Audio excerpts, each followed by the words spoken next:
Warning: this fiction contains AI-assisted content, graphic violence, profanity, sensitive content. Jericho Swain was Odin's first child, the heir of Asgard's throne and the god of spirits. At least, that's how it was supposed to be. When Swain was born, he was none of those things. Odin and the people of Asgard rejected him and called him a demon. Swain never forgot those things and accumulated his anger inside. When the time came, he would start the Ragnarök process just like the prophecy said. This novel will take place in the Marvel Universe and will include some things from the Bleachuniverse. Shinigami, Hollows, etc. The main character will be an anti-hero. He won't kill innocents unless he has to. But he's not an angel of goodness either. I will get some inspiration from the Swain character in the League of Legends game while creating the main character's powers. There will be no main characters from the Bleach universe in the story. I might change this later. The character will be very weak at first, but his powers will increase rapidly as the plot progresses. I will use artificial intelligence to translate some parts of the story. That's why you might encounter grammar errors. There is no specific publication date. Also, I will definitely write this novel to the end. This is a novel written to pass time. So don't think that this is a masterpiece. This is not power, this is a curse. This is not power, this is a curse. Asgard. In the depths of Asgard's glittering buildings, there was a dazzling palace. This palace was made of pure gold like most other buildings. The gold used in the buildings showed how rich an empire Asgard was. The reason for this wealth was the king of Asgard, Odin, a divine being of godly level. Odin used all the power of Asgard and forced other races to work under him. The only thing that awaited the other races if they did not accept this was death. Thanks to Odin's power, Asgard quickly grew stronger and became a great empire that tried to conquer all 9 realms. Odin was also known as the guardian of the Yggdrasil tree that determined the fate of the 9 realms. This tree was a cosmic bridge that connected the 9 realms to each other. Today was a very important day for all the people of Asgard. All the people gathered in front of the door of the great palace and eagerly awaited the news to come. The reason why today was special was that Odin's first child was about to be born. While all the people were waiting outside with excitement and impatience, a woman was having a hard time inside the palace. The woman had brown hair and brown eyes. When you looked at her face, you felt an involuntary attraction. Actually, the reason for this was not the woman's beauty. The reason for this was the woman's powers. Frigga was raised by witches and met Odin on a planet. Odin was impressed by Frigga at first sight and took her with him by forgiving her. The relationship between the two grew rapidly and eventually they married and became the king and queen of Asgard. At first, the people of Asgard reacted to this marriage. After all, their king had married a sorceress from another race. But this reaction did not last long. Frigga, with her soothing nature and unconditional mercy, quickly earned the respect and love of all Asgardians.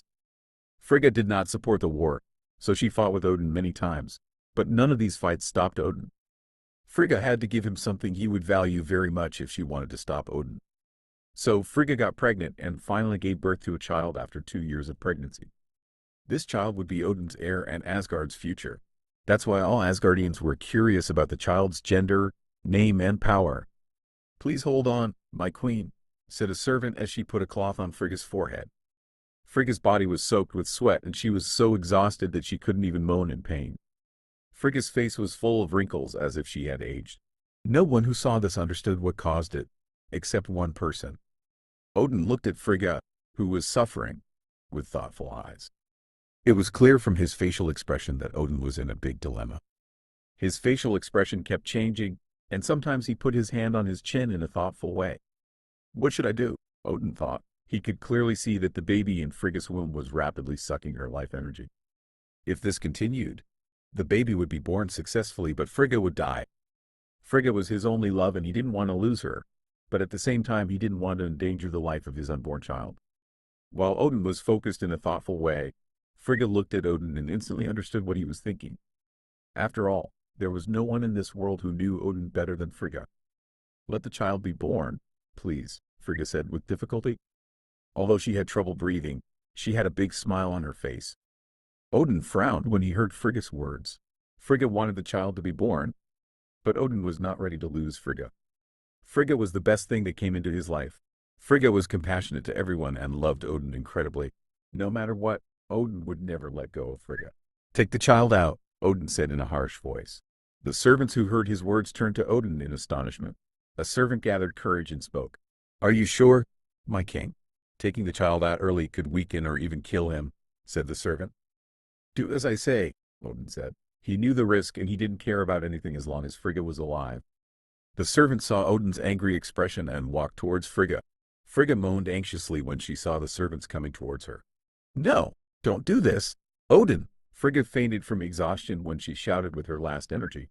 The baby in her womb was sucking her life energy so fast that it could probably kill Frigga in a month. When Frigga fainted, Odin took a deep breath and signaled the servants to do their job and then left the bedroom. Odin, who had incredible wisdom, did not even know why the child sucked Frigga's life energy. Nothing like this had ever happened in Asgard before. "May our Supreme Fathers help us?" Odin said this and went to the throne room and sat on the throne after leaving the eternal spear Gingnir next to the throne. It was a mentally exhausting day, if not physically. Odin closed his eyes and fell asleep hoping Frigga would be okay. He didn't even think the child would survive. Time passed quickly and the excitement of the crowd outside the palace increased even more. The crowd talked impatiently among themselves while crows gathered on top of the palace and drew circles. "Hey, what are these crows doing?" Someone who noticed the crows said this in astonishment. Everyone looked at the top of the palace at the same time and were surprised by what they saw. There were hundreds of crows on top of the palace and they were constantly drawing circles. Before the people could recover from the shock, something else happened. The sky thundered and it started to rain. The crowd was very surprised to see this. In Asgard, it rained only once or twice a year and it had already rained twice this year. The rain symbolized Asgard's fertility and wealth. But this rain was not a normal rain. The drops of this rain were red and smelled like blood. Shortly after the rain started, the bright sky quickly darkened. The artificial sun shining in the sky quickly lost its brightness and slowly turned red. This artificial sun was made by Odin and had no difference from the normal sun. When the sun turned red, the color of the atmosphere changed rapidly and turned red. Gawk! Gawk! Gawk! As the atmosphere changed rapidly, the crows flying in the air screamed angrily. The crowd outside the palace was so surprised that they opened their mouths and didn't say a word. This scene reminded them of Ragnarök, the end of the gods and humans. In Ragnarök, the sun would turn red and the crows would make terrible noises. But Ragnarök had not come yet. Then what were these? Inside the palace, Odin, who was sitting on the throne with his eyes closed, felt an energy he did not recognize and quickly opened his eyes and took the eternal spear Gingnir next to the throne. Is Asgard under attack? Who dares to do this? Asgard was in its golden age and was the most powerful empire in this universe. Even if other empires united and attacked Asgard, they could not defeat Asgard. Odin was aware of this and quickly calmed down and examined the energy he did not recognize and searched for the center of the energy. This energy was not similar to the divine energy of the Asgardians or the magic power of the sorcerers. This energy was spreading so much evil around that those close to this energy were involuntarily falling into bad thoughts. This energy was acting as if it had a consciousness and was wandering around the palace as if exploring the palace. Odin had never felt such a bad energy in the most powerful dark sorcerers and the worst witches. Even the demons in Mephisto's dimension did not emit such energy. The time Odin spent thinking about these was only a tenth of a second. Odin was one of the most wise and intelligent beings in the universe and his wisdom was growing rapidly day by day. When Odin saw that the source of the evil energy came from the bedroom, he frowned and started walking towards the bedroom. "I hope what I thought didn't happen," Odin whispered, with a worried expression. Even though he was sitting on the throne with his eyes closed, he focused all his divine energy on the bedroom and felt everyone who entered and left the room. While Odin was sitting on the throne, no one who was unfamiliar to the bedroom had entered, which left only one option. The cause of the evil energy was the newborn child. Odin did not want to believe this, but he knew it was true. With this thought, he quickened his steps and came to the front of the bedroom door in just 10 seconds. In Odin's hand was the eternal spear Gingnir, the most powerful weapon of Asgard. This spear was a symbol of Odin's divine power and moved with him. When Odin was here, he could feel that the intensity of the evil energy was much higher. He frowned and opened the door quickly and entered the bedroom. When Odin entered the bedroom, he saw Frigga and 3 servants looking at the newborn baby with smiles on their faces. The servants bowed respectfully as soon as they saw Odin and left the room quietly. Frigga reached out to Odin and called him to her side. "Doesn't Frigga feel this energy?" The servants in the palace were strong warriors, but their divine senses were very low. In fact, The situation was the same in all of Asgard. Asgardians with strong divine senses were serving as commanders in the army. The surprising thing here was that Frigga did not feel this scary energy. Frigga was the second most powerful sorcerer in Asgard, and her senses were much higher than all Asgardians. Frigga was the goddess of nature and life. Her magic was connected to the souls of living beings. Did the decrease in life energy weaken her so much? Odin asked himself. While Odin was lost in thought, a foreign feeling that filled him saved him from his thoughts. This feeling made him feel as if all his secrets were being seen by someone. When Odin looked at the newborn child, he learned the cause of this feeling. A pair of purple eyes looked at Odin curiously. These eyes were small and bright. When Odin saw these eyes, he likened them to two small universes. There were white sparkles in the depths of the purple eyes that looked like stars. It was as if he was naked in front of these eyes. "Come and look at our child," Frigga said. It was obvious from the tiredness on her face that she had just woken up, and she was looking at Odin with a big smile. Frigga was not angry with Odin for what he did. After all, Odin had made this decision thinking of her, and this was not important anymore. The child was born alive and was breathing now. That was what mattered. Odin slowly left the eternal spear Gingnir and walked towards the baby in Frigga's lap with curious eyes. When Odin got close enough, he examined his child. Surprisingly, the child's hair color was exactly like Odin's. White. He had bright purple eyes, and it was obvious that he would be very handsome when he grew up. "Isn't he cute?" Frigga asked. "I'm sure he will be as strong as his father when he grows up," she added. Odin slowly took the child from Frigga's arms and examined it more closely. The bad energy coming from the child had clearly decreased and was no longer spreading pressure around. Odin looked at the child for a while and then turned to Frigga.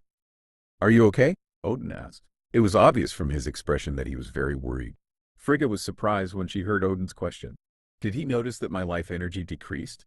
Frigga had been feeling her life energy decrease rapidly since she became pregnant, but she did not care about it and let the baby suck her life energy because she was afraid that it would affect the baby's health. Frigga was not a god like Odin, so she used magic energy instead of divine energy to do magic. Sorcerers who used magic power to do magic would weaken as their life energy decreased. This was exactly what happened to Frigga. Her life energy had dropped to critical levels and she had lost almost all of her magic powers. "Our child has a different power, but he is still our child," Frigga said with great compassion. Odin looked at Frigga expressionlessly and then looked at the child in his arms thoughtfully. Frigga felt uneasy when she saw Odin's thoughtful expression.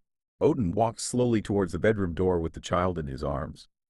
When Odin came to the front of the door, he stopped and looked back at Frigga, turning his head slightly. "This is not power, this is a curse," Odin said, and left the bedroom with slow steps. "He is your child too. Odin, don't do anything wrong," Frigga shouted, gathering all her strength. Although Frigga shouted after Odin, Odin had already made his decision and was now walking towards the entrance door of the palace. The reason for walking towards the entrance door was to inform the people that a new child was born. All the people were eagerly waiting for this moment. When Odin came out of the palace door, everyone who was talking about the atmosphere around them fell silent. Odin raised his head and looked at the red sky and the red sun. He was sure that the cause of this anomaly was the child he was holding. He approached the people with slow steps and stopped when he got close enough and watched the people below. "Asgard!" Odin shouted. His voice spread throughout Asgard like thunder. "Today a new child was born to Asgard," Odin said. His voice was very low, but it was heard clearly throughout Asgard in a magical way. Actually, the crowd who heard Odin's words was very surprised.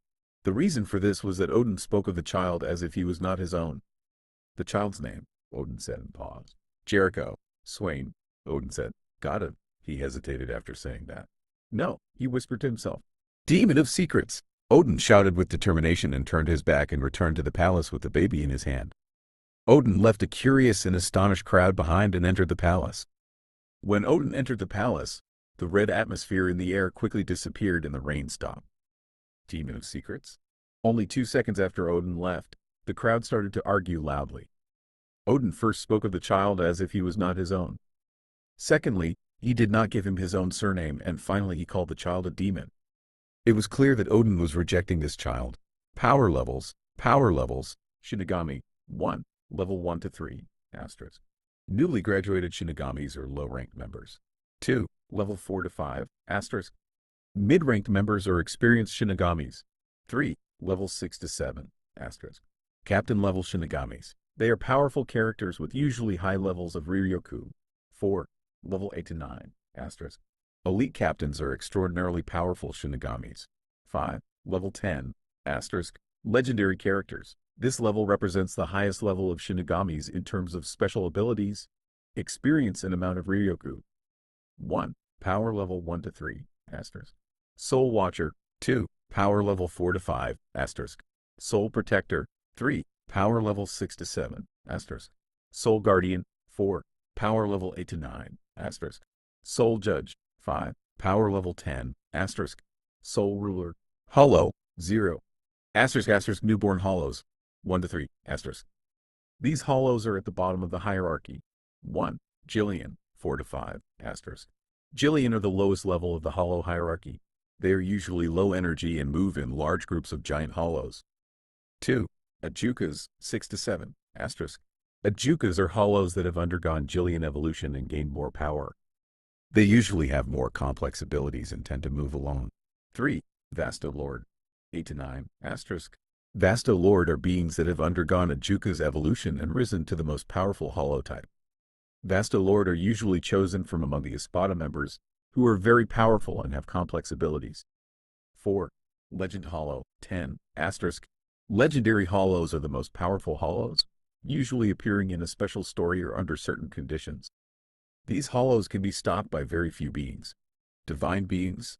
Asgard. Olympus. 1. Divine energy level 1 to 3. Asterisk. These beings have light divine energy. They may not have particularly noticeable divine abilities, but they may have certain advantages. 2. Divine energy level 4 to 5. Asterisk. These beings have medium level divine energy. This may include abilities such as extraordinary strength and durability, light magic abilities, or supernatural perception abilities. 3. Divine energy level 6 to 7. Asterisk. These beings have a strong level of divine energy. They may have demigod or godlike powers. For example, strong combat abilities, magic abilities, or supernatural connections may emerge at this level.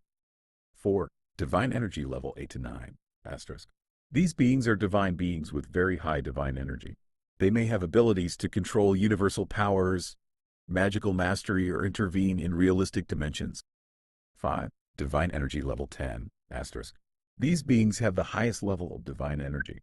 They may have abilities to control the basic concepts of the universe, manipulate realistic dimensions, or represent the fundamental creative forces of universal existence. 1. Divine energy level 1 to 3. Asterisk. Low-level divine being. 2. Divine energy level 4 to 5. Asterisk. Mid-level divine being. 3. Divine energy level 6 to 7. Asterisk. High-level divine being. 4. Divine energy level 8 to 9. Asterisk. Universal guardian. Divine level divine being. 5. Divine energy level 10. Asterisk. Infinite creator. Universal level divine being. 2. Demon. A note from Pupp. 4,000 words skull and crossbones. 2. Demon. Odin, ignoring the curious and astonished gazes of the crowd behind him, slowly walked towards the bedroom. Odin did not regret what he had done. For Odin, who was now in the spring of his youth, only power mattered. If the child proved himself, Odin would accept him as his own child. Odin looked at the baby in his hands as he walked and wondered what kind of being the baby was. There was no divine energy in this baby, so he was not a god. He also did not feel any magical energy from the child, so the child could not be a wizard either. The only energy he felt from the child was the malicious energy that gathered on the left side of the child's chest. Odin clearly felt that this energy was much more dangerous and uncontrollable than divine energy or magical energy. The child would become a very powerful being if he learned to control this energy in the future. Odin felt uneasy as he looked at this child. There was a spark of intelligence in the depths of the child's bright purple eyes. It was as if the child understood what Odin was saying. "May the Supreme Fathers guide you," Odin said, and stopped in front of the bedroom door. Odin heard a crying sound from inside. This sound clearly belonged to Frigga, and Odin's face fell when he heard her crying. Odin composed himself and entered the bedroom with determination. "What do you think you are doing?" Frigga shouted. Tears were streaming down her face and her body was shaking with anger. "My queen, your body is weak right now. Please calm down," the maid said, with a worried expression on her face. Frigga did not care about the maid's words and continued to scream. "He was your child too." "He was our child." Under Frigga's screams, Odin silently waited with the baby in his hand and waited for Frigga's anger to subside. Frigga was right. This was their child, but there was something inside Odin that made him uneasy. Odin was sure that the reason for this uneasiness was this child. As Frigga shouted at him, Odin just waited. The only person Odin could not resist was Frigga. When Frigga finally stopped and caught her breath, Odin spoke. Power is respected in Asgard. The child will earn my and my people's respect if he becomes powerful in the future. Odin said and gently placed the baby in Frigga's lap, then started walking towards the throne room. As Odin turned his back and walked away, a pair of bright purple eyes followed him attentively. There were signs of intelligence in the depths of these purple eyes, albeit small. These eyes seemed to understand Odin's words. These eyes seemed to accept the challenge Odin gave him. These eyes seemed to change Odin's fate. In a dark, spacious room, a man suddenly got up and held his left eye. The room was quite large and luxurious. The windows of the room were closed and the curtains were drawn. This caused the room to be pitch black. Damn memories, the man groaned and slowly opened his eyes.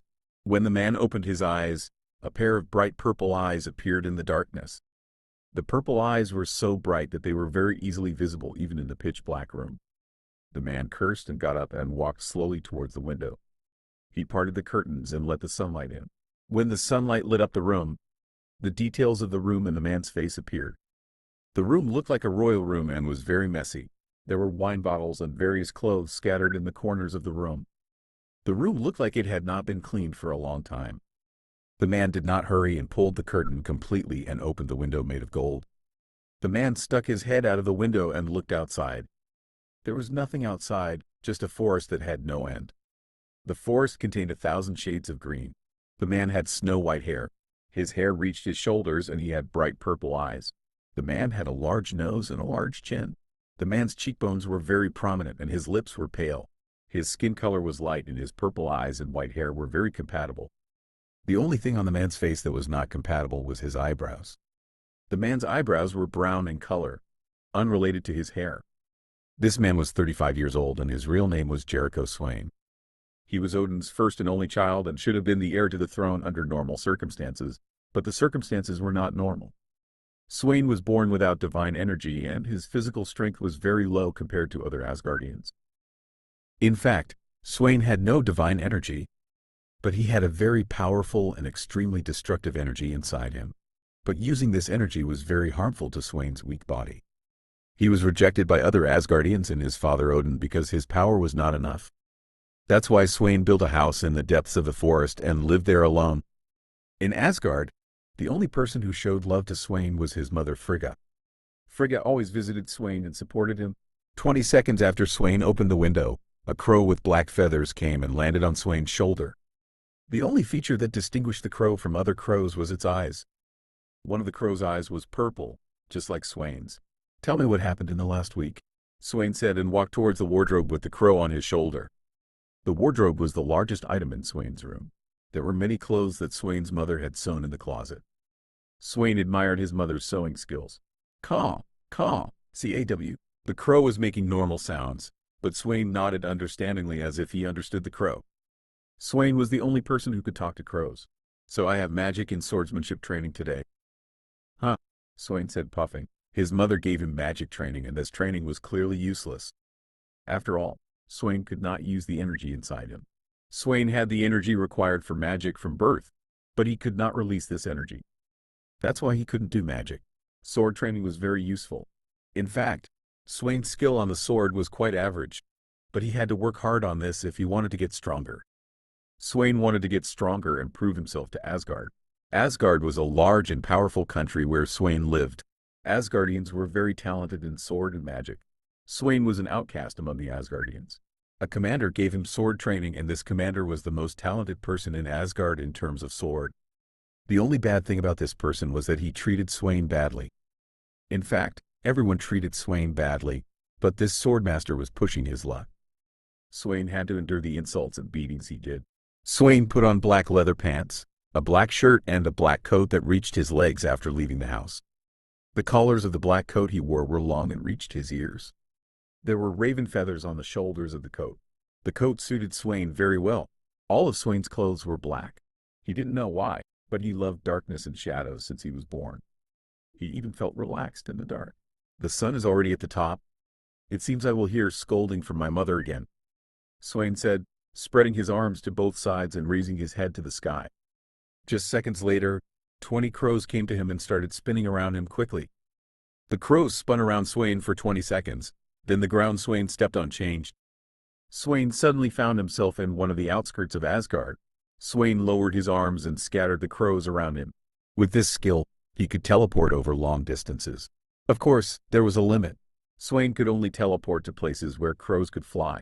Swain had teleported to one of the outskirts of Asgard. In fact, he could have teleported to the center of Asgard. But that would attract too much attention, and Swain did not want to attract attention. Especially in Asgard. Swain was a prince who lived in the palace in the center of Asgard, but the Asgardians did not accept him. Swain walked through the streets and slowly headed towards the palace. The Asgardians who saw him on the streets looked at Swain with disgust and pity.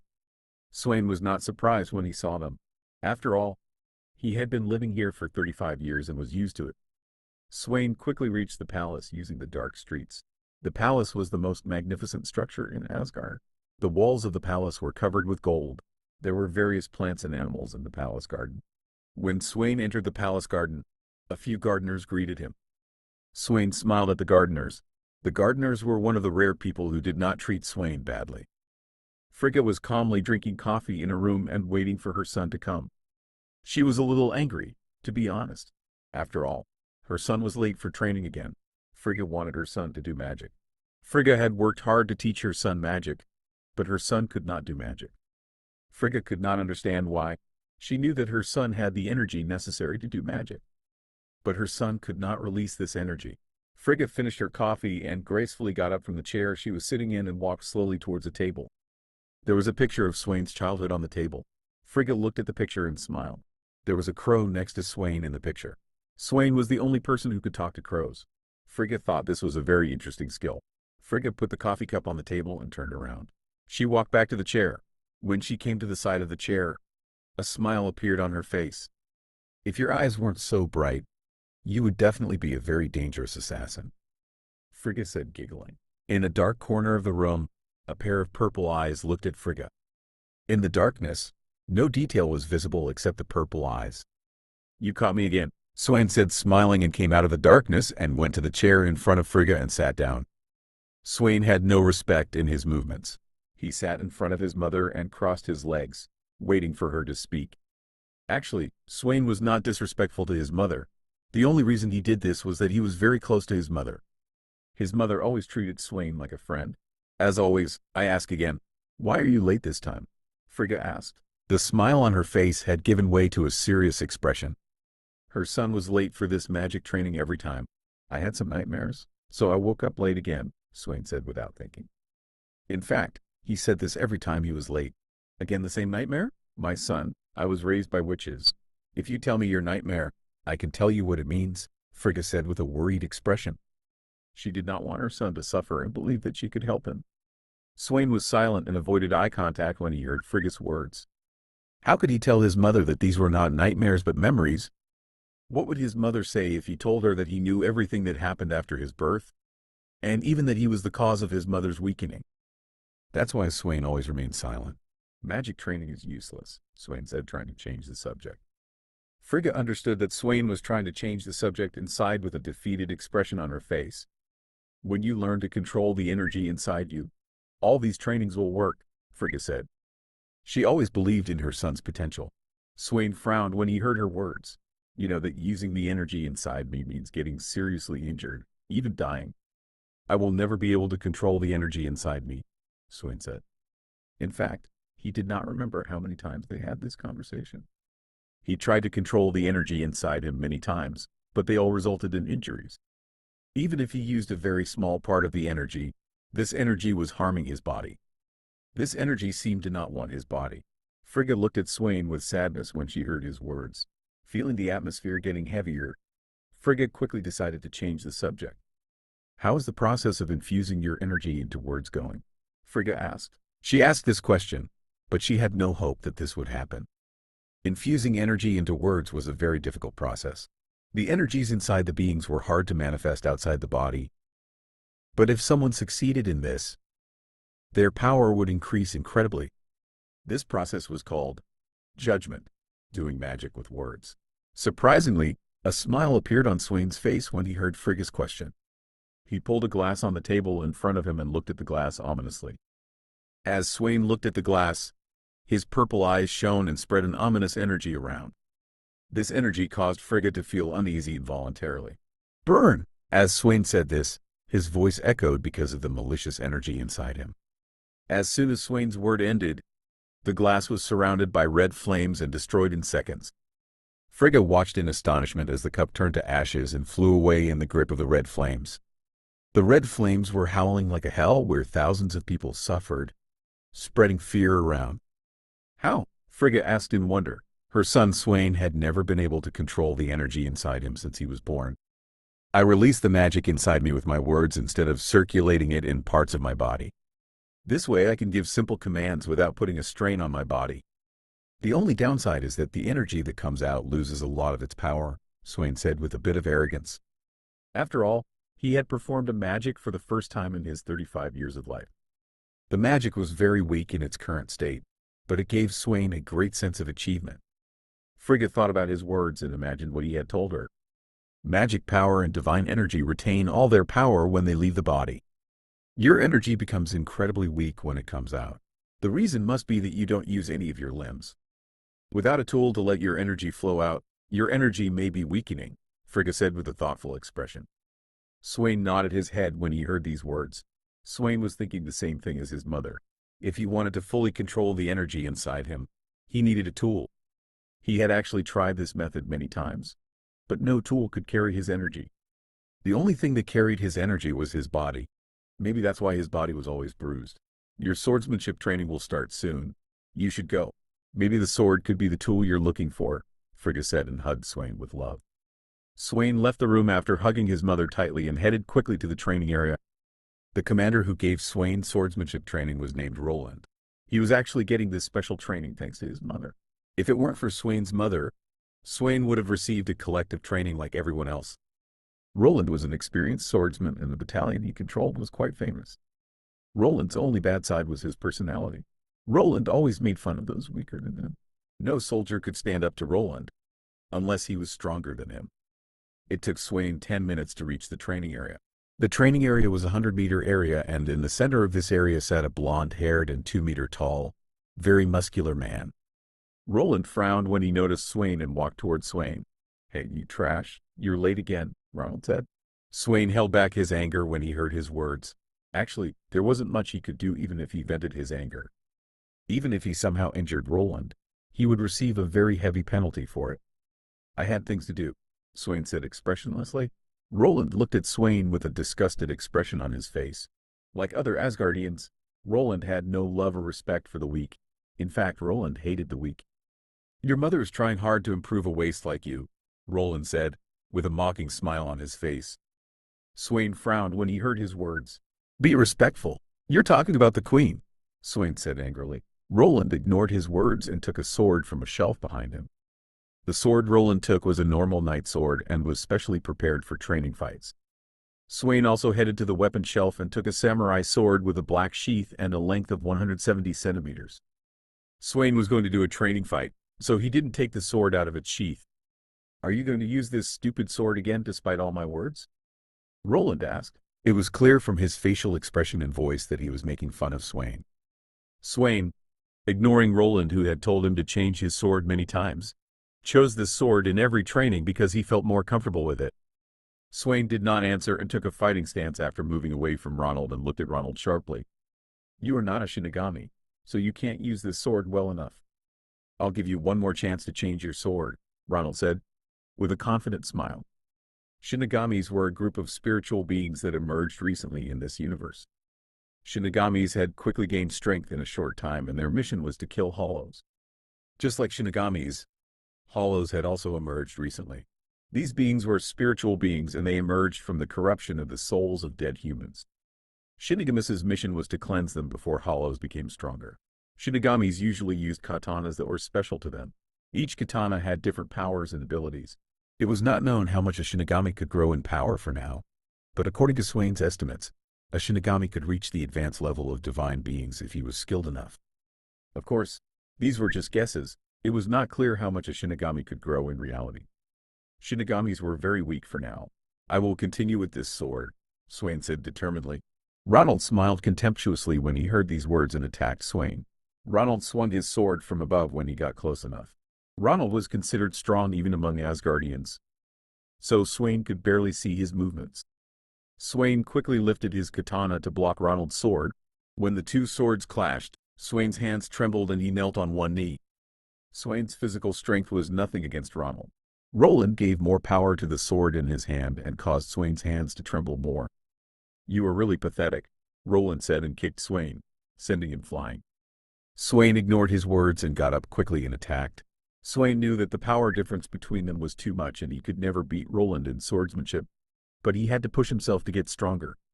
Swain swung his katana from the side. Roland easily blocked this attack and swung his sword from the other side.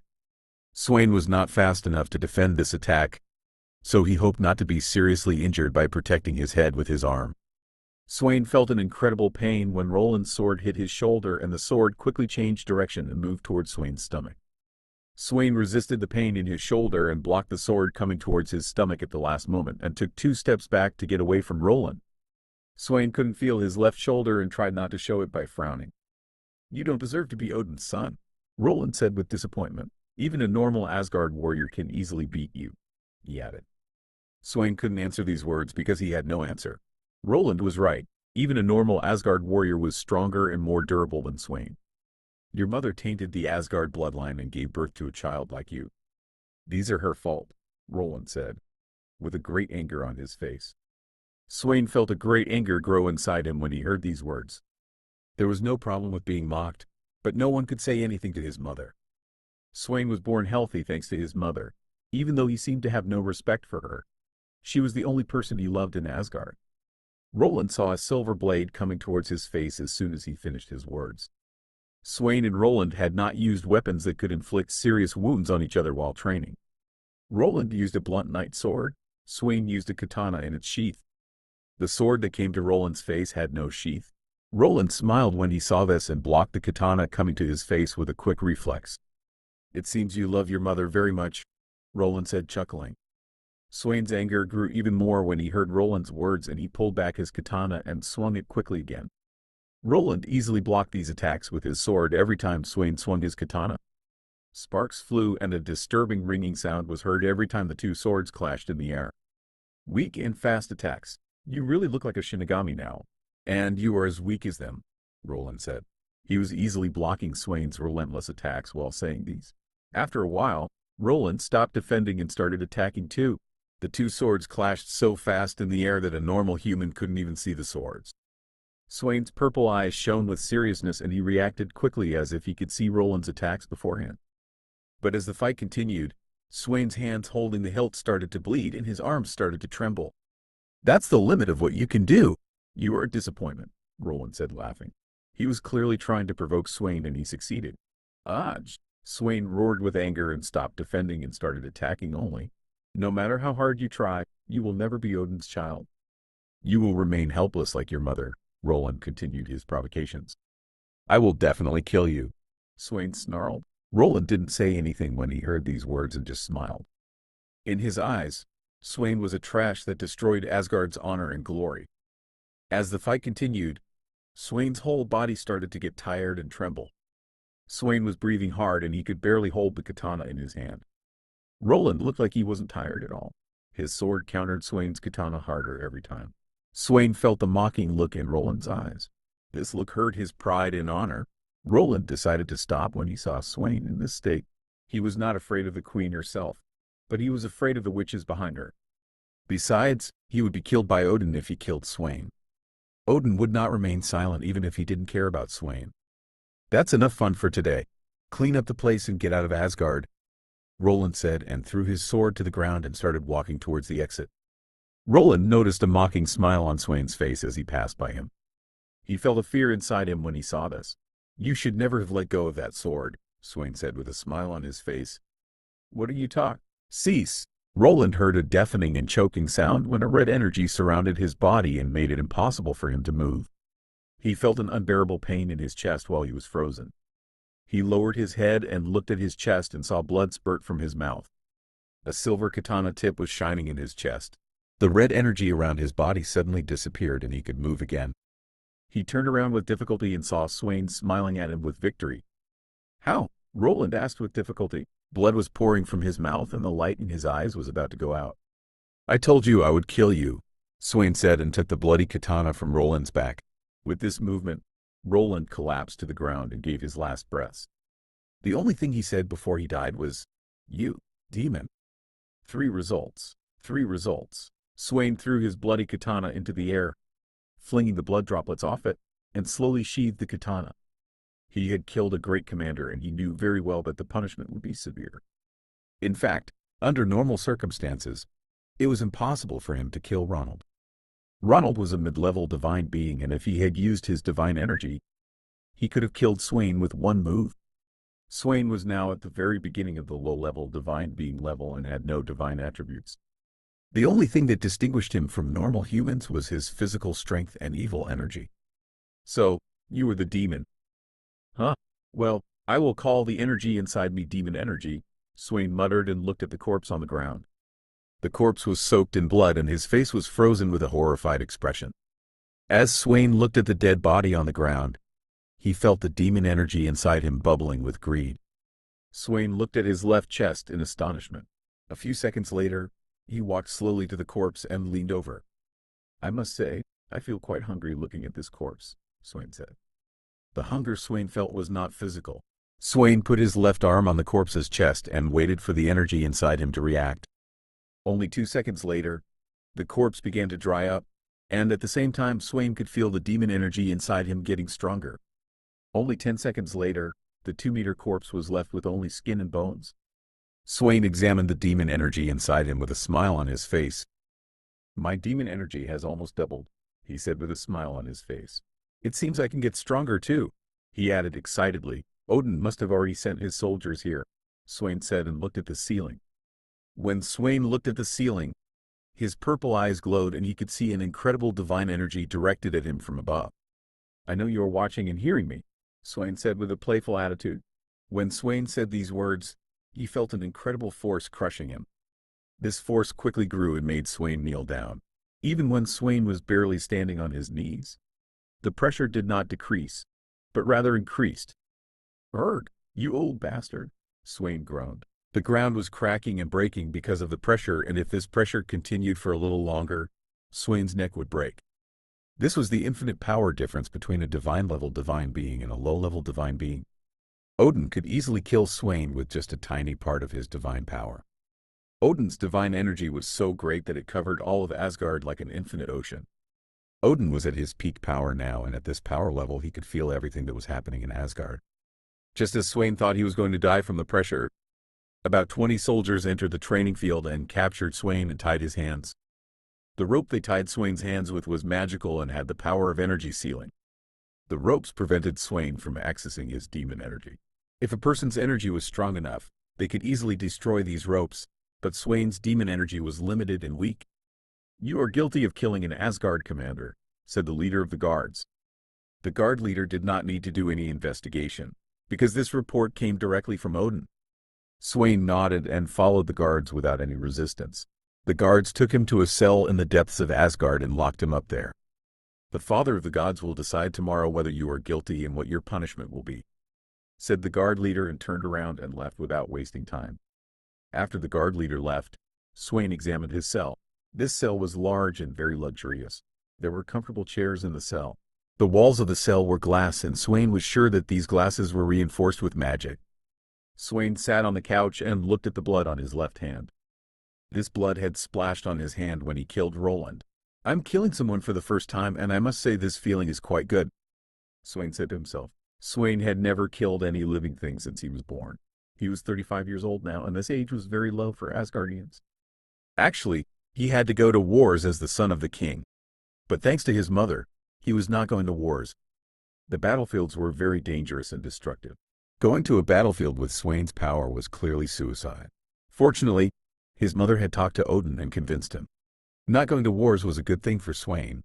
But the Asgard people who heard this news started to despise Swain. There was no place for the weak in Asgard, especially for those who were both weak and cowardly. Swain shook his head and got rid of these thoughts. He had committed a great crime and his punishment would be very bad. Even his mother could not prevent this. The only thing he could do now was to wait for tomorrow. He lay down on the couch and closed his eyes to fall asleep. Actually, he was a little worried about tomorrow. Ronald was a powerful commander and led a 1,000-strong battalion. Swain fell asleep while thinking about what would happen tomorrow. Swain had never killed any living thing since he was born. He was 35 years old now, and this age was very low for Asgardians. Actually, he had to go to wars as the son of the king. But thanks to his mother, he was not going to wars. The battlefields were very dangerous and destructive. Going to a battlefield with Swain's power was clearly suicide. Fortunately, his mother had talked to Odin and convinced him. Not going to wars was a good thing for Swain, but the Asgard people who heard this news started to despise Swain. There was no place for the weak in Asgard, especially for those who were both weak and cowardly. Swain shook his head and got rid of these thoughts. He had committed a great crime and his punishment would be very bad. Even his mother could not prevent this. The only thing he could do now was to wait for tomorrow. He lay down on the couch and closed his eyes to fall asleep. Actually, he was a little worried about tomorrow. Ronald was a powerful commander and led a 1,000-strong battalion. Swain fell asleep while thinking about what would happen tomorrow. When Swain heard footsteps near his cell, he opened his eyes and looked to his right. When Swain looked outside the cell, he saw Frigga looking at him with a sad and worried expression. "Why did you do this, Swain?" Frigga asked. It was clear from her tone of voice that the reason for this question was not anger, but concern. "He said things he shouldn't have said," Swain said, with a flat tone of voice. Frigga looked at her son's expressionless face. Frigga knew that Swain was very anxious for tomorrow. "I will get you out of here," Frigga said. Hearing Frigga's words, Swain couldn't help but chuckle. "You know that Odin is watching us right now. So, these are useless. I killed Roland and I would do it again if I had the chance," Swain said. "Now, go away," Swain added. When Frigga heard her son's harsh words, she understood that he wanted to be alone and turned around to leave. "I will always love you, my son. Know that," Frigga said before leaving. When Swain heard Frigga's words, his heart tightened. "I know," Swain whispered. In this world, the only person who loved him was Frigga and he would not let anyone harm her. If necessary, he would use his demon energy. Swain got rid of these thoughts and focused on sleeping. Swain woke up when the door of his cell opened. The guard leader who brought him here had opened the door and was waiting for Swain. "Is it time?" Swain asked. There was no fear or worry in his tone of voice. This surprised the guard leader. "I don't know how you killed Commander Roland, but I'm sure you tricked him. You will pay dearly for this. The Father of the Gods will give you a heavy punishment," the guard leader said, angrily. "Do you think Odin will punish me severely just because I killed a commander?" Swain said, chuckling. "Don't call the Father of the Gods by his name," the guard leader shouted, angrily. "Why? Did you forget? I'm not an Asgard god," Swain said. He still had a smile on his face. The guard leader, hearing Swain's words, suppressed his anger and did not speak. He went to Swain's side, grabbed his arm and dragged him. Swain did not resist and followed the guard leader. It took 5 minutes for the guard leader and Swain to leave the palace and reach the center of Asgard.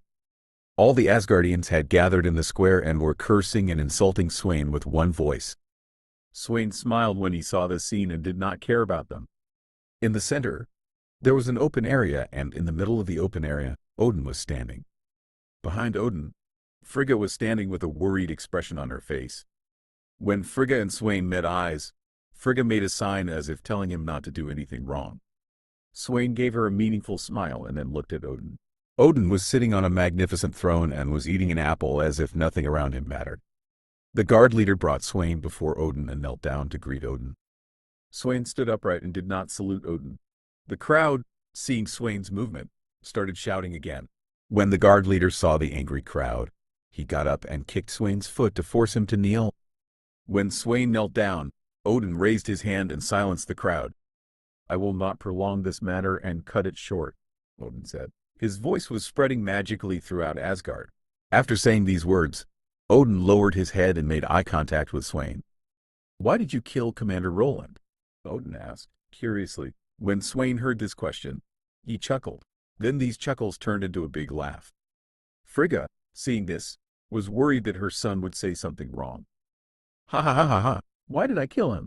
Don't you know why, Odin? I thought you knew everything that was happening in Asgard. Or are you getting weak? The crowd, hearing Swain's words, got angry again. Odin was the protector and father of the gods for them.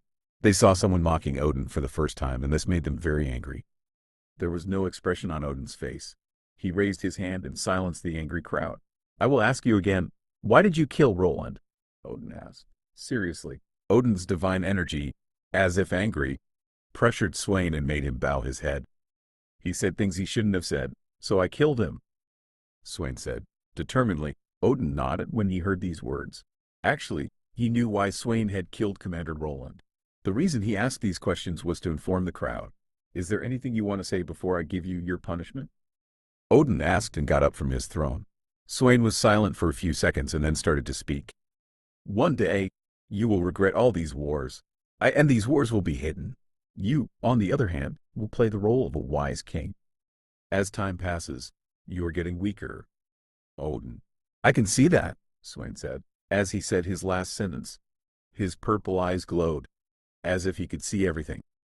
Swain had been watching Odin's divine energy for 35 years, and he could clearly see that Odin's divine energy was slowly decreasing. Actually, he did not know what was causing this, but there was one thing he definitely knew. In the future, Odin would regret all these wars. Odin was shocked when he heard these words, though he did not show it on his face. The crowd, seeing that Odin's face did not change, laughed at Swain's words. Only one person could see that Odin was surprised. You can't hide secrets from me, Odin. I am the demon of secrets. One day, everyone will learn the truth, Swain shouted. Swain was releasing all the anger he had held for so long. Actually, he never loved Odin and the Asgard people. He just wanted to prove himself. He just wanted his mother's sacrifice not to be in vain. I am not an Asgardian. Just as you rejected me, I reject you too. I am no longer Asgardian Swain.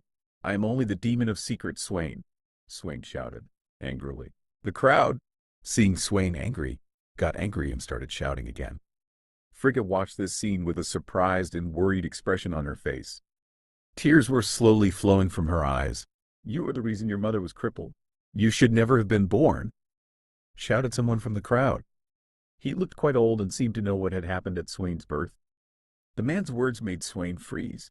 Swain felt a string inside him snap. Frigga, seeing this scene, looked at Swain in shock. No, she whispered and ran towards Swain. She knew her son and was sure that he would lose himself because of his anger.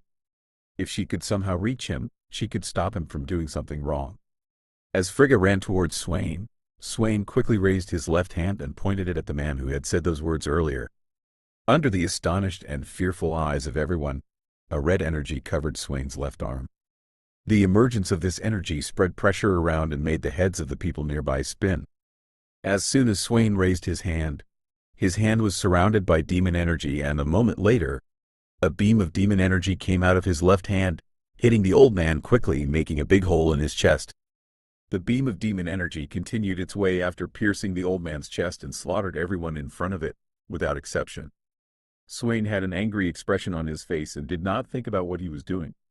As soon as the energy beam left his hand, Swain groaned in pain, but he did not stop shooting the beam.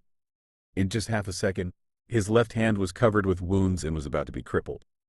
When the energy beam suddenly stopped, Swain looked at his hand in surprise, but he had no hand, not even an arm. Swain's left arm had been cut off from his shoulder and was now on the ground. The adrenaline level in Swain's body was extremely high, so he did not feel the pain in his shoulder.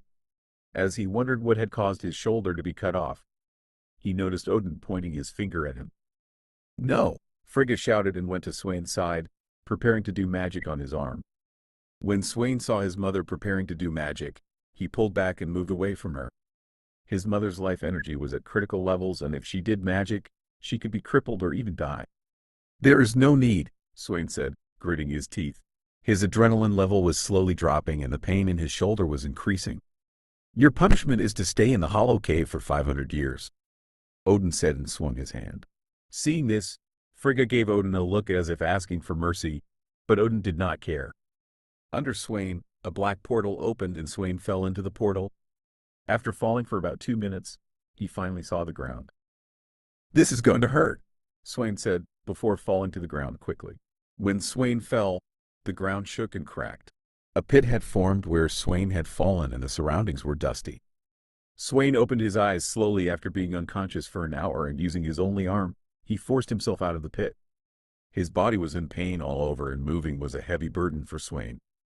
As soon as he got out of the pit, the first thing he did was to look at his wound. Swain's arm had been broken. That's why he had lost so much blood. The wound on his chest had stopped bleeding. Since the wound on my chest stopped bleeding, I must be at least half an hour unconscious, Swain said to himself. The place where he was now was called Hollow Cave, and before Asgard destroyed it, there was an underground empire here. In the war between Asgard and this empire, many people had died. That meant that there were many hollows in this cave. Hollows and Shinigami appeared suddenly about 35 years ago.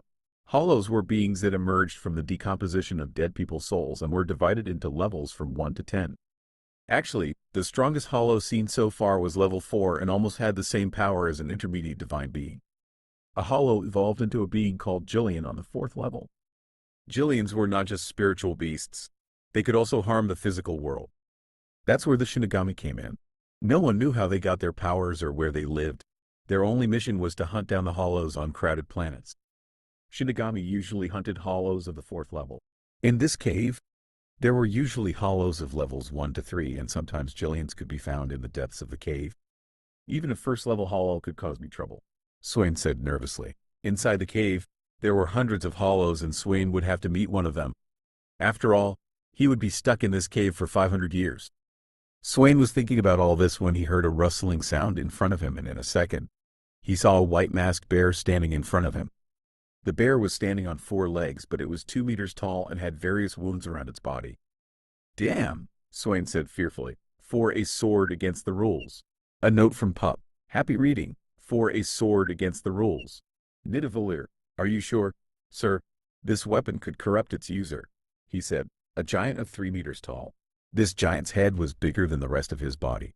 Actually, this person was not a giant. This person was a dwarf. Eitri, the best smith and the chief dwarf of Nidavellir. Dwarves were relatives of giants, and they looked like them. But dwarves were smaller and smarter than giants. Dwarves had a unique talent in metalworking, and they made the most beautiful weapons in the universe. Just do what I tell you, Odin said. He had come here to make a weapon for his child who was about to be born.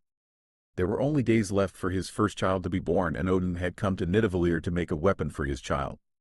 The weapon Odin wanted to make was a sword that existed only to kill. His first child's weapon had to be magnificent, and Odin would have a weapon made that was even more powerful than his own weapon, Goldnir. He wanted to make a sword that was 170 centimeters long and curved. Odin cast a spell on the iron that the sword would be made of and strengthened the Uru metal, which was already the hardest metal in the universe. The legendary weapons made in Nidavellir had souls. The soul of a sword that was made only to kill would normally be evil and could affect its user. The will of someone who is descended from Asgard is greater than that of normal humans, so don't worry, Odin said, with confidence in his voice. Asgardians were superior to normal humans not only physically, but also mentally. Asgardians were a race descended from the gods and were among the most powerful beings in the universe. As you wish, sir, Eitri said, and started to make the sword. The only thing that could melt Uru metal in this universe was the heat of a neutron star. Nidavellir was a ring built around a neutron star. There were a total of 300 dwarves living on this ring. Under the heat of the neutron star, the magical Uru metal melted quickly. Eitri poured the molten Uru metal into a mold and waited for about 10 seconds. After 10 seconds, he broke the clay mold and took out the iron piece. The iron piece had taken the shape of a sword. Eitri took the sword and put it on an anvil and started to hammer it. He said a spell with each strike to make the sword sharper and stronger. The marks on the sword represented the soul of the sword. The sound of a hammer hitting iron echoed throughout Nidavellir. This sound was a sign of the dwarves' diligence and skill. Dwarves used the heat of the neutron star to make the most beautiful weapons, jewels, and items in the universe. Eitri was hitting the black iron piece in front of him with all his strength and trying to shape it. This process lasted for 3 days. At the end of 3 days, Eitri finally completed the sword. The sword was 170 centimeters long and bright silver in color. The hilt of the sword was black and shiny. The hilt had golden details and gave the sword a good look. When Eitri finished the sword, He took it to Odin. As Odin examined the sword in his hand, suddenly a dark energy began to gather around the sword.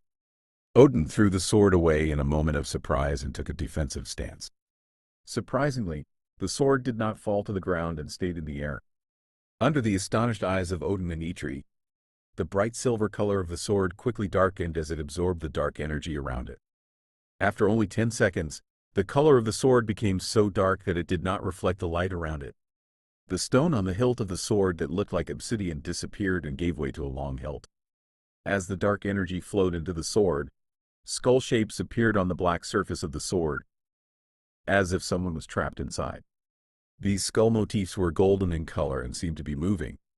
After the sword changed completely, the dark energy around it gathered and formed a scabbard for the sword. The scabbard of the sword was the darkest shade of black, with skull shapes that looked very ominous on it. These shapes reflected the evil and power of the sword's soul. The sword's soul was a soul that existed only to kill. The sword's soul wanted to take over the sword's owner and pull him into the darkness.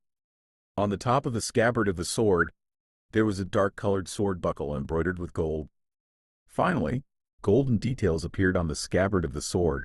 These details showed that the sword was commissioned by Odin and carried the symbol of Asgard. The scabbard of the sword completed the beauty and nobility of the sword. After all these changes on the sword, the dark energy around the sword dispersed and the sword fell to the ground. There was a shocked expression on Odin's and Eitri's faces. They had been living for a long time and they had never seen anything like this. This sword was unlike any sword they knew. This sword was a sword with its own will. Odin waited for a while and then went and picked up the sword from the ground when he saw that the sword did not move.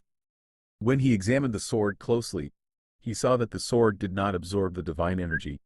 Instead, the sword had its own energy, but no matter how hard Odin tried, he could not activate this energy. "Are you sure you used Uru metal?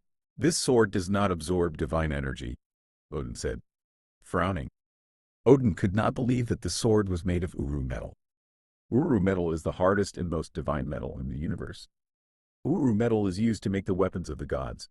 Uru metal reflects and increases divine energy. But this sword had changed the divine energy and created its own energy. This sword was a sword that was contrary to the nature of Uru metal. Eitri, who heard Odin's words, first thought that Odin was joking, but when he saw that Odin's facial expression did not change, he realized that something was wrong. He quickly walked to Odin's side and took the black sword from him and examined it. Just as Odin said, the sword seemed to be not made of Uru metal. The surface of the sword was smooth and matte. When he swung the sword, he felt no vibration. "It's impossible. I'm sure I used Uru metal," Eitri said with a puzzled expression. Uru metal was known as the most durable and powerful metal used by the gods. Eitri was an expert in processing this metal and wanted to make the best sword for Odin's son. Eitri quickly recovered from his astonishment and looked at Odin's face. Odin had been here for 4 days and was eagerly waiting for the sword to be made, but the result was a failure. There was disappointment and anger in Odin's eyes. Eitri had never seen this look before. "I failed in a tattooing process a few centuries ago. I will make another sword for you," Eitri said. There was an apologetic expression on his face. He knew that Odin would not accept this sword. Odin heard these words and nodded. At first he thought that this sword would be an amazing weapon, but he was disappointed. The sword's self-transformation was unexpected, but the sword was useless because it could not hold energy inside. Odin believed that this sword would be more powerful than his own weapon Goldmir. But now this dream was shattered. "I will take this sword and give it to my son who is about to be born. When my son grows up enough, I will come back to make a new weapon," Odin said and raised his left hand. A rainbow beam came from the infinite space and swallowed Odin. When the beam disappeared, Odin was gone. Odin said he would come back to make a new weapon for his child, but he never came back.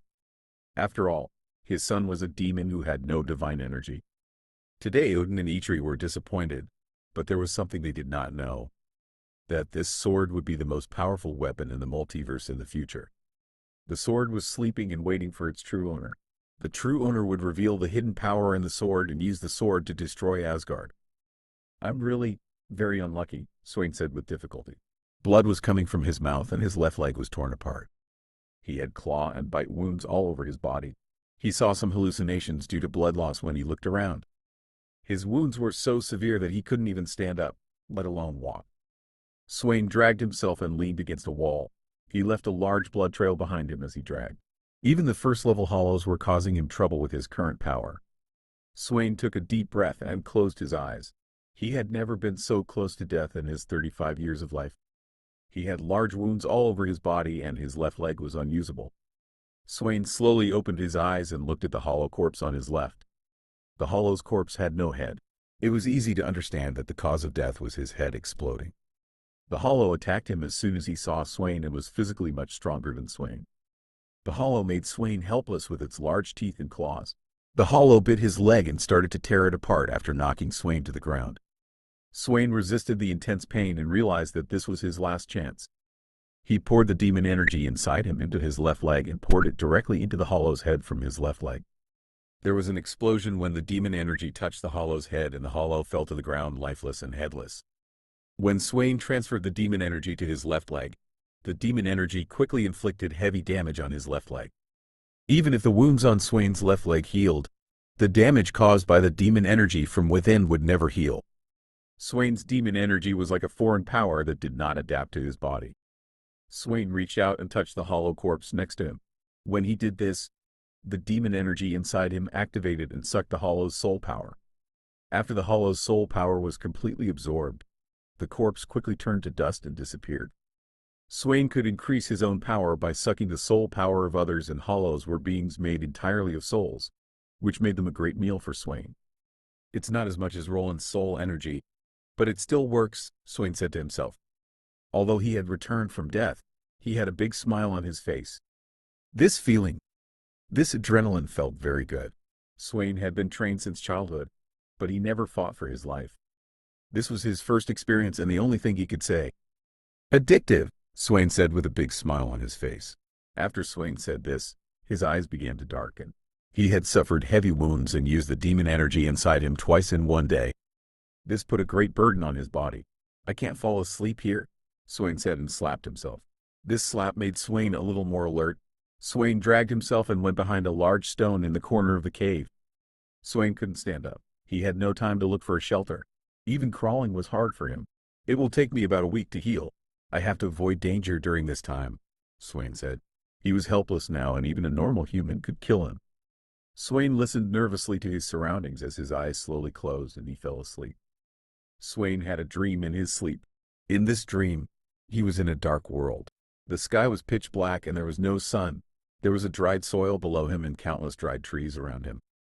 There was only death in this world. Where am I? Swain asked himself. He remembered sitting behind a rock in the cave. Did I fall asleep? He added. Swain bit his lip to confirm this. His lip hurt and bled. Swain couldn't believe it and touched his lip with his hand. He saw blood that looked real. When he saw this, he was filled with a great shock and fear. Impossible, Swain shouted. Swain remembered something very important. He was standing now and he felt no pain. My wounds are gone. Am I under a spell? Swain saw many spells when he was in Asgard, and there were also very powerful illusions among the spells. Swain had been trained to resist these illusions, but his resistance was broken in his current situation. Swain had many questions in his mind and he could not answer any of them. As he was thinking about them, he heard a tearing sound. It was like the sound of a paper being torn, and it inevitably created a discomfort.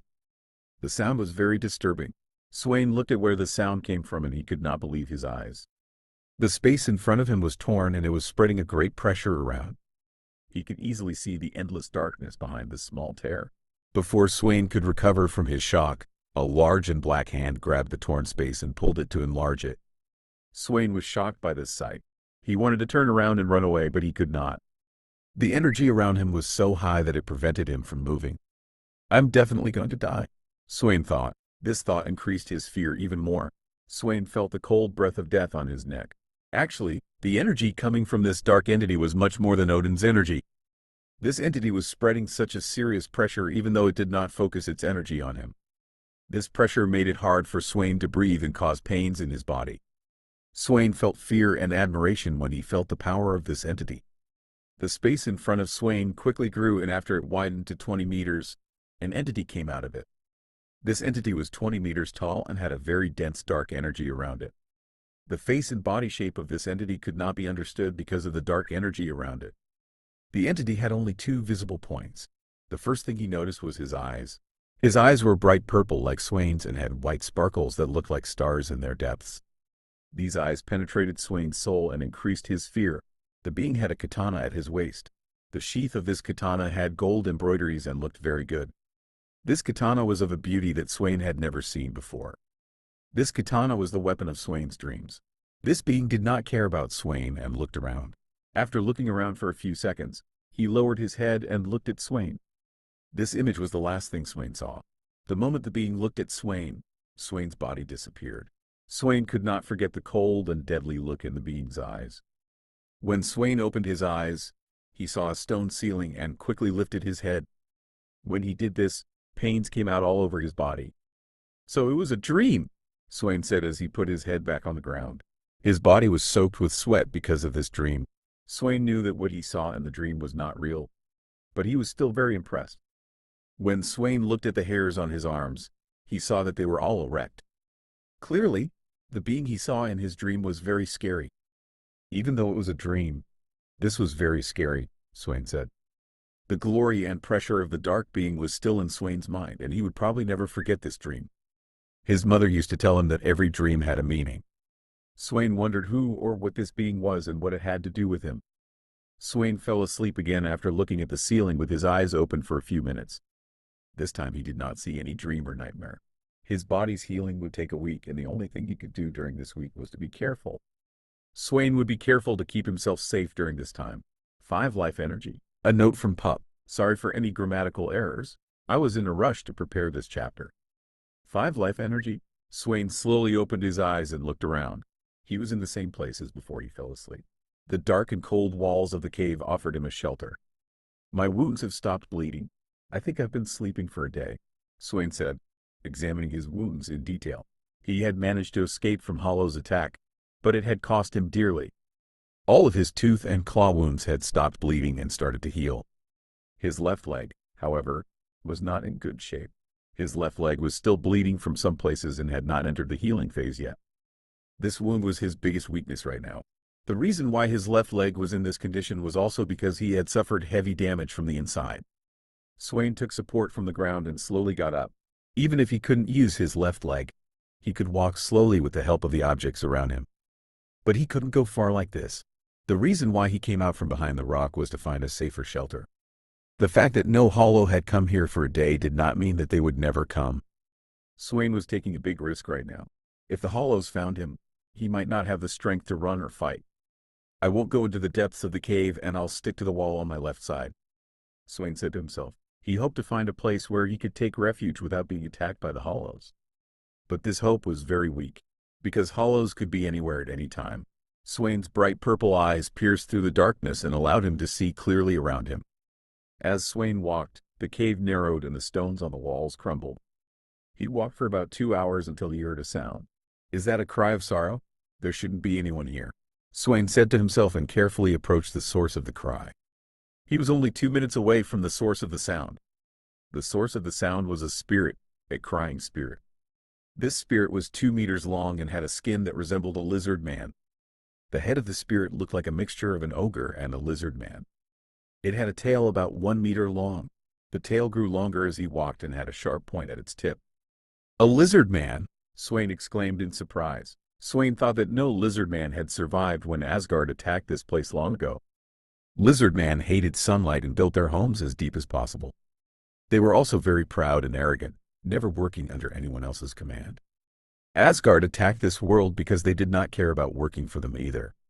Swain thought about these things after noticing that the body of the spirit shone white and was slightly blurry. Did they all die? Swain asked himself. Swain had never been in a battlefield in his life and had never seen a spirit with his eyes. Now he was facing the lizard man-like man in front of him, who looked very much like the spirits he had read about in books.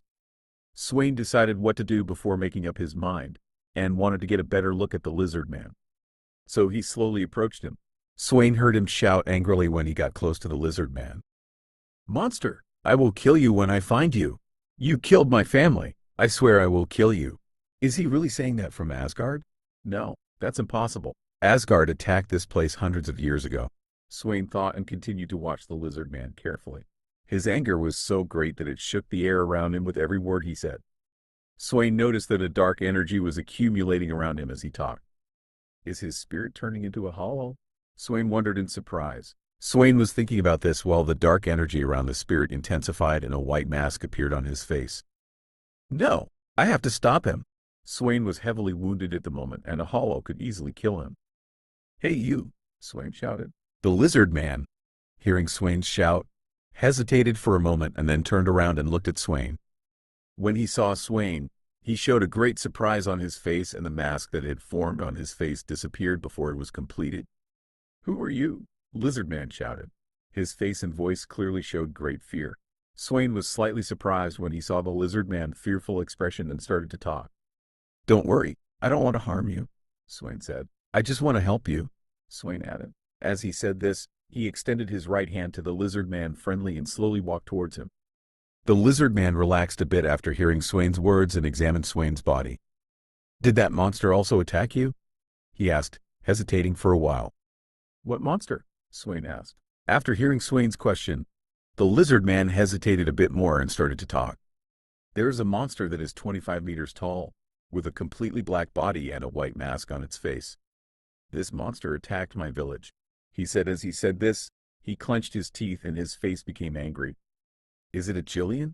May it be cursed. Swain thought and smiled confidently at the lizard man and walked towards him with his right hand friendly and slowly.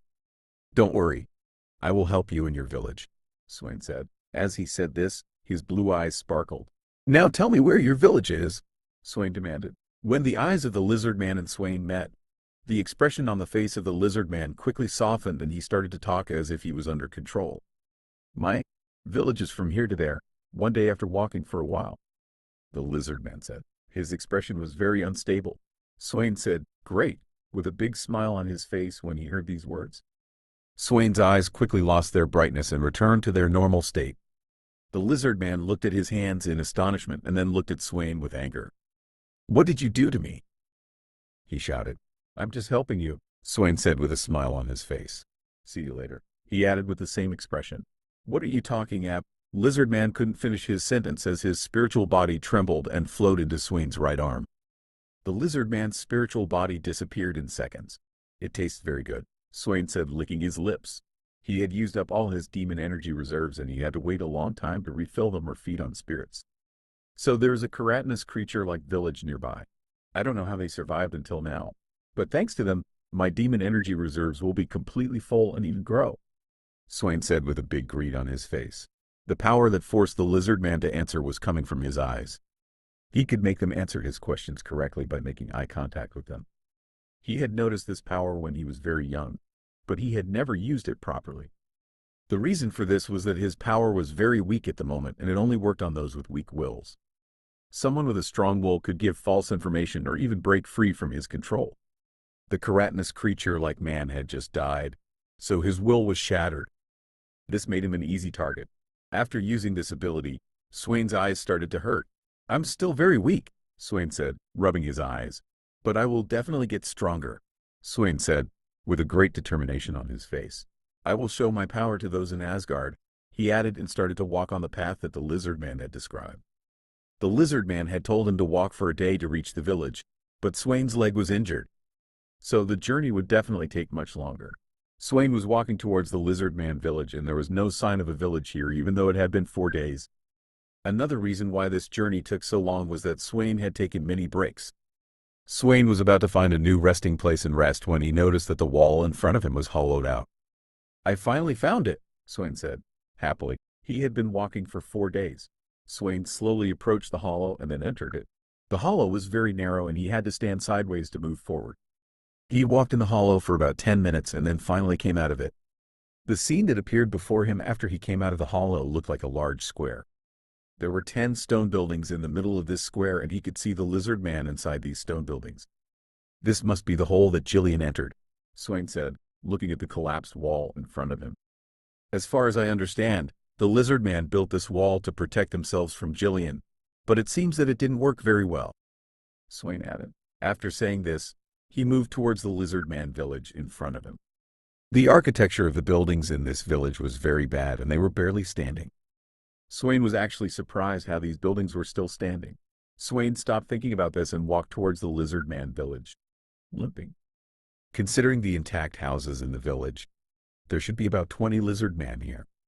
If it was before the Jillian attack, then about 50 lizard men could easily live in this village. Swain did not feel any danger as he approached the village. After all, the lizard men were a weak race and their intelligence was not good enough. They usually acted on their instincts and mostly used spears. Fighting them was no different than child's play for Swain. He had read in books that it only took a day for Asgard to destroy the lizard mons and their empires. Actually, Asgard could have done it faster, but they only thought it was enough to send a mid-level divine being here. The mid-level divine being sent here was Roland, the commander that Swain had killed. Roland, along with 1,000 soldiers, had destroyed the lizard man empire in a day. This proved how powerful and successful a commander Roland was. Roland, although very powerful, was killed by Swain. Swain had no chance of defeating Roland in a normal encounter, but Swain had managed to kill him by cunning. Swain approached the village and walked towards a lizard man who looked like a guard. This keratinous creature-like man had a long spear in his hand and rags on him. The lizard man was sleeping, leaning on his spear. In the world of lizard men, they sustained themselves by hunting subterranean larvae. These larvae were easy to catch and their meat was quite delicious. The lizard men would use the hides of these larvae to create simple yet durable clothing. As Swain approached the lizard man, the creature swiftly opened its eyes and pointed its spear at him. "Who are you?" shouted the lizard man. "I am the one who will kill you and all the lizard men in this village," replied Swain.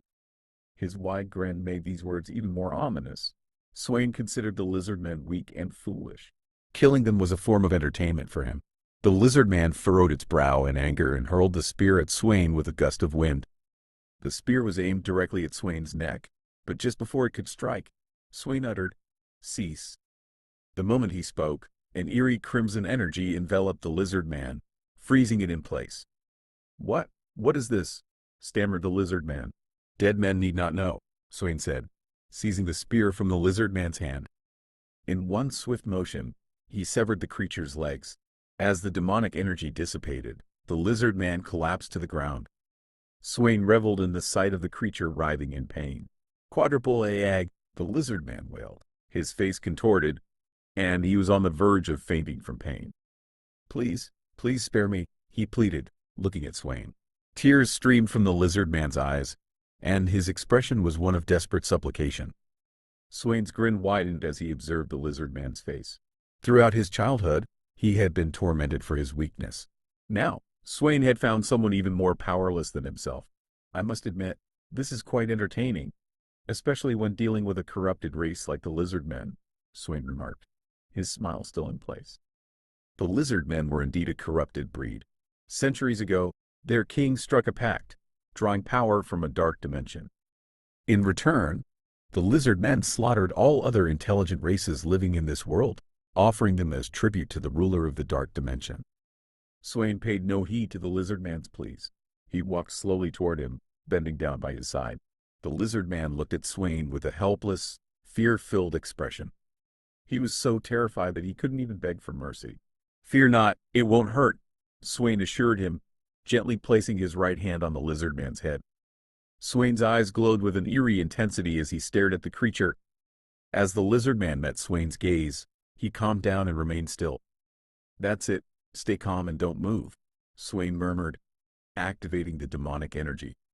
Swain had never attempted to consume the soul of a living being before, but now was the moment to try. What surprised Swain was that alongside the lizard man's soul energy, there was another energy.